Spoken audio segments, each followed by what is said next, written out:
ABP माझा, छत्रपती संभाजीनगर। तर छत्रपती संभाजीनगरमध्ये अगदी कालपासून प्रचंड मोठ्या प्रमाणावरती हाय व्होल्टेज ड्रामा झालेला आहे। कदाचित अजूनही सुरू आहे असं म्हटलं तरी वावगं ठरणार नाही।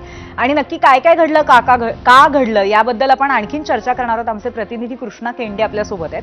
कृष्णा, कालपासून जबरदस्त केंद्रस्थान नाट्यमय अशा विविध प्रसंगांचं ठरलेलं आहे संभाजीनगर। म्हणजे काल सुरुवातीला संजय शिरसाट यांच्यावरती नाराजी ओढवलेली होती कार्यकर्त्यांची, ती आपण पाहिली।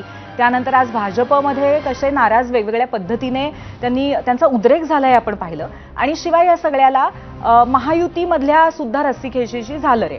या सगळ्या प्रसंगांचं वर्णन तुझ्या नजरेतनं कसं करशील?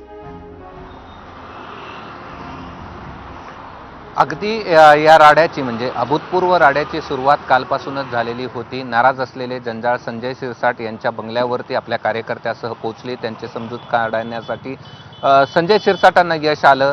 सकाळी युती तुटल्याची घोषणा संजय शिरसाटांनी केली आणि युती तोडतानाचं त्यांचं वाक्य असं होतं की आता मैत्रीपूर्ण नाही तर थेट लढत भाजपाशी आम्ही करायला तयार आहोत।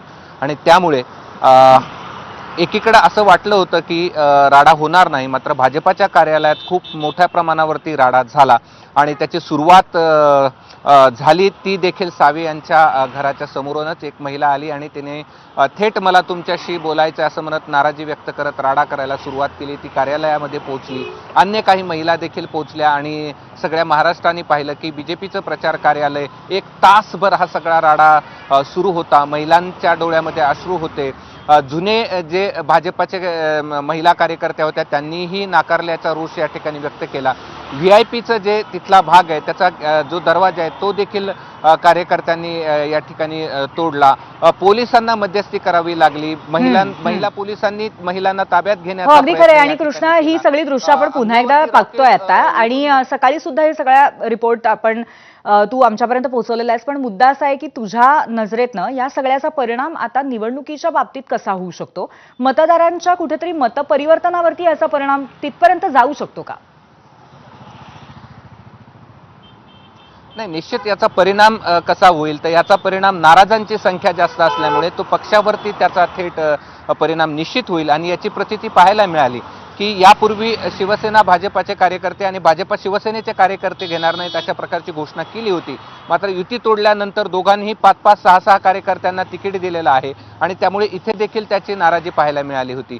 शिस्तबद्ध पक्ष म्हणून भाजपाची ओळख असते आणि त्याचा परिणाम निश्चित मतदारांवरती देखील होईल। आणि त्यांचा जो महत्त्वाचा भाग होता की नव्यानं आल्याला तिकीट दिलं जातं, जुन्यांना नाही, आम्ही सतरंजा उचलायच्या का, आम्हाला जर रिटायर करायचं तर तुम्ही का होत नाही, त्यामुळे हा सगळा जो आहे तो सामान्यांच्या आणि लोकांना पटणारा असा भाव होता आणि त्यामुळे त्याचा थेट परिणाम मतदानावर होईल हे अगदी निश्चित आहे। आणि त्यामुळे आपण पाहिलं तर दोघांच्याही पक्षावरती त्याचा परिणाम पाहायला मिळाला। एकमेकांचे कार्यकर्ते खेचण्यापर्यंत याचा परिणाम झाला आणि आता त्याचा परिणाम जर आपण पाहिला तर तो मतदानावरती देखील होईल आणि दोघांनाही निवडणूक फारशी सोपी होणार नाही।